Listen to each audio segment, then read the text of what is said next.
Nasasalamatan ng National Commission of Senior Citizens o NCSC ang agarang pagtugon sa kanilang hiling tungkol sa diskwento pagdating sa mga commodity o grocery items para sa mga senior citizens.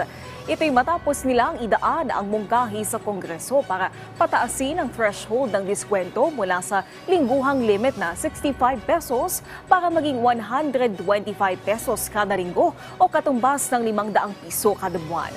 Dagdag pa ng NCSC, pasaya sila na inaprubahan ng Department of Budget and Management ang paglikha ng 8 karagdagang regional offices at halos 100 plantilla positions para sa NCSC. Ngayon, pwede na naming masabi, talagang ready na kami dahil pag andyan na yung mga regional offices, maging magampanan na ng NCSC ang lahat na trabaho na binibigay sa kanya patungkol sa mga senior citizens.